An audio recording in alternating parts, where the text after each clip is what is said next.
namanya sembunyi di alam terang, gitu ya. Enggak kelihatan pakai jubah, pakai igal enggak, pakai surban enggak pernah. Apalagi pelihara jenggot enggak ada. Tetapi mereka ilmu tasawufnya sangat tinggi, ilmu ketuhanannya sangat tinggi. Malu kita dengan orang-orang seperti itu ya Pak.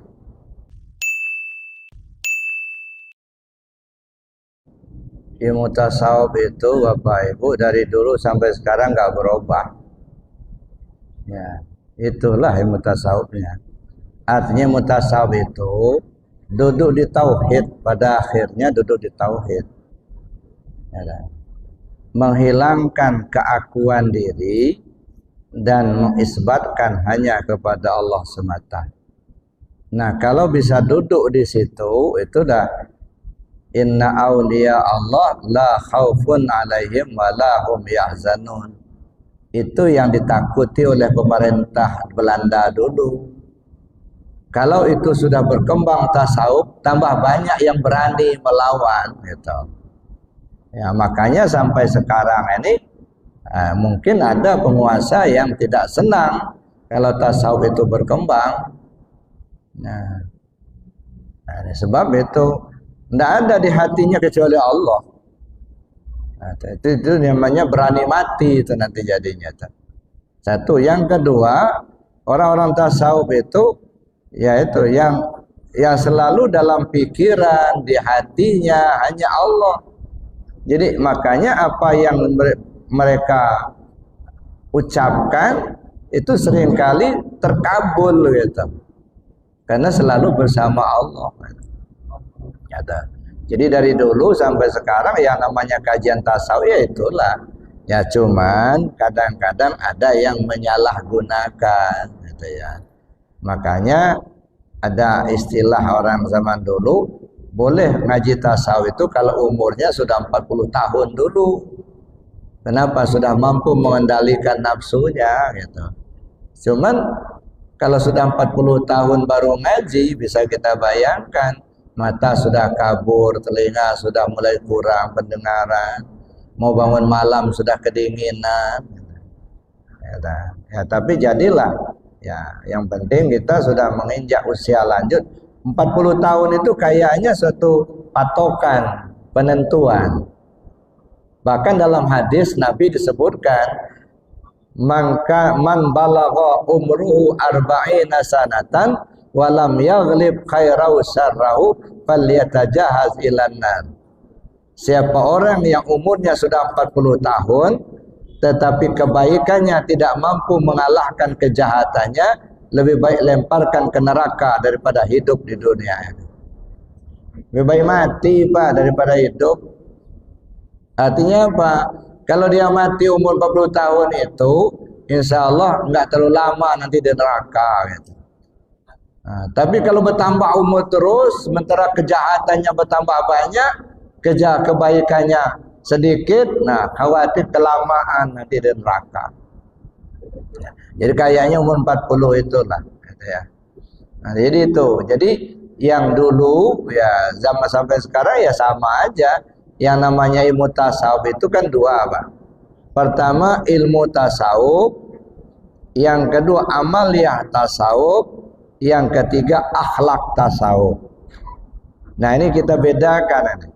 Kalau ilmu tasawuf, ilmu ketuhanan, mengkaji tentang diri sendiri supaya kenal sama Allah, itu ilmu tasawuf. Jadi kalau orang bilang dia orang tasawuf tapi tak tahu ilmu tasawuf, itu mutasawwif, bukan orang tasawuf. Mutasawwif itu lagak-lagak sufi, belagak tasawuf, ya pakai jubah terus, jenggot panjang, tapi kosong, nggak ada isi. Nah, itu mutasawwif. Kata nggak mau seperti itu ya.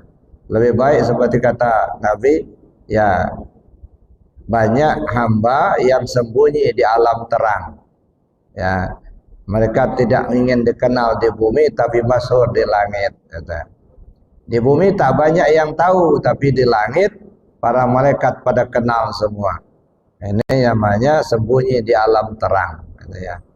Enggak kelihatan pakai jubah, pakai igal enggak. Pakai surban enggak pernah. Apalagi pelihara-pelihara jenggot enggak. Ada. Tetapi mereka ilmu tasawufnya sangat tinggi. Ilmu ketuhanannya sangat tinggi. Malu kita dengan orang-orang seperti itu ya Pak. Ya. So kadang-kadang orang seperti ini itu nyamar. Ada dulu ceritanya Pak. Ini maaf agak keluar sedikit dari pertanyaan.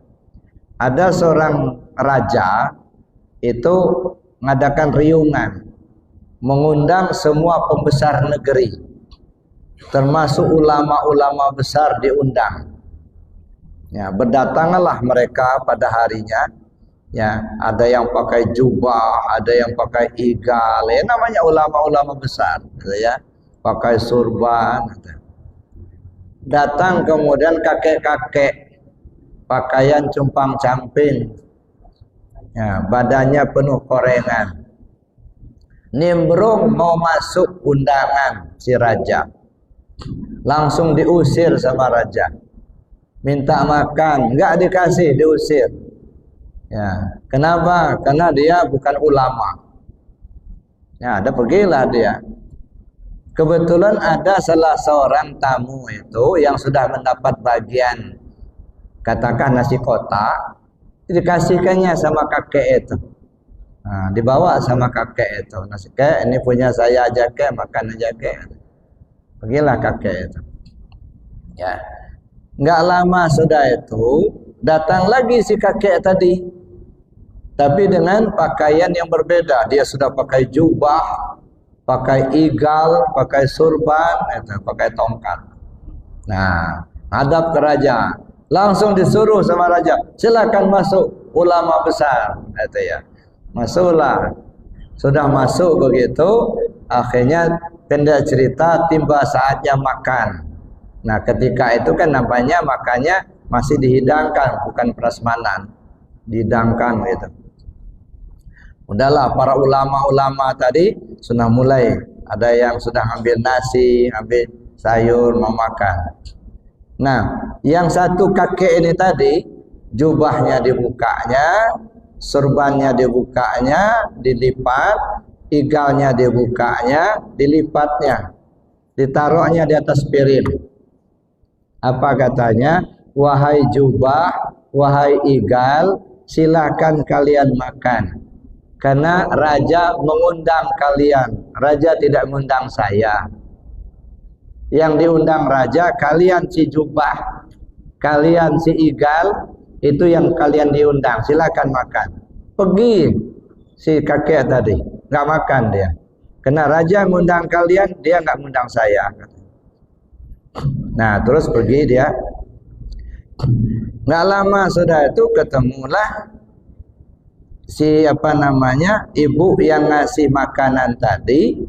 Ya, sampai di rumahnya si kakek itu pas di depan rumahnya juga. Dilihatnya kotak nasi itu pas di depan rumahnya.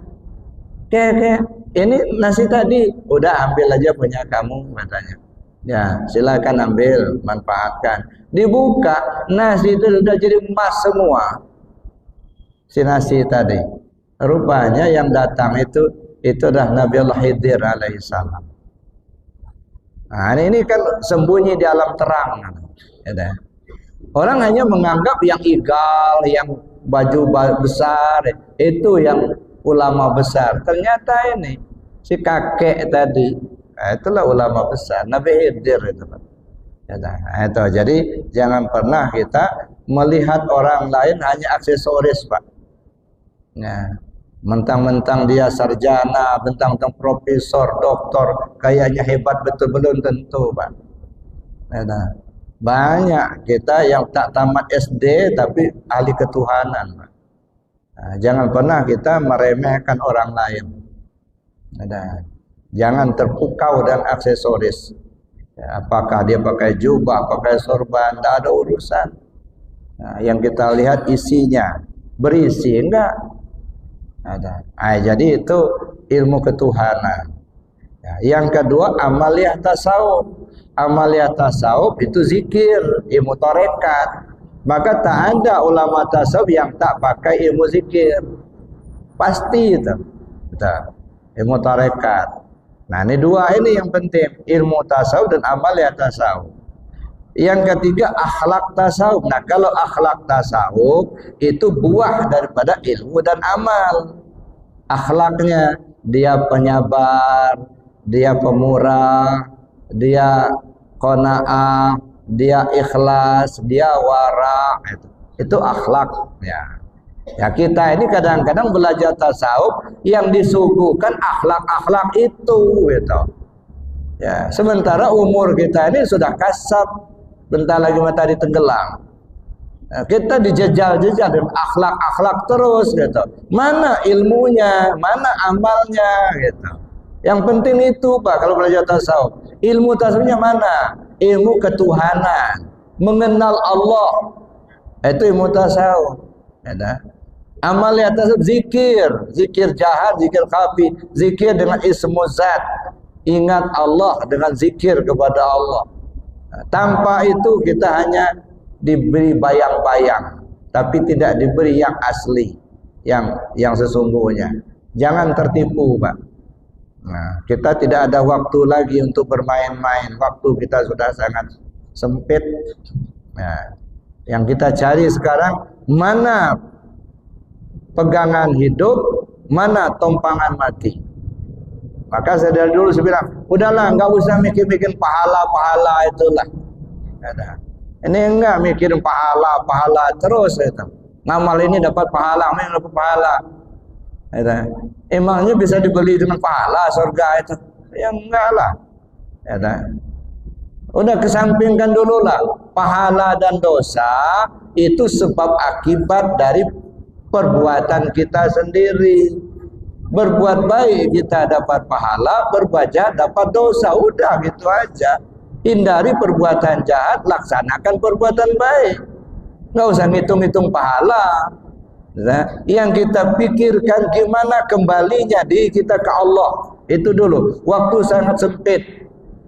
Nggak bisa Pak hanya sekedar kita dengar ceramah aja atau baca buku. Harus berusaha betul gitu. Belajar sama yang ahlinya, amalkan zikirnya. Nah, tapi kalau dari hati kita sudah anti zikir, wallahu a'lam. Kasih bilang tadi, tidak ada ulama yang ahli tasawuf tanpa zikir. Para aulia Allah pasti pakai zikir. Nah, jadi kajian itu untuk menyampaikan pikiran, zikir amaliyah untuk membersihkan hati. Dua-duanya harus sejalan.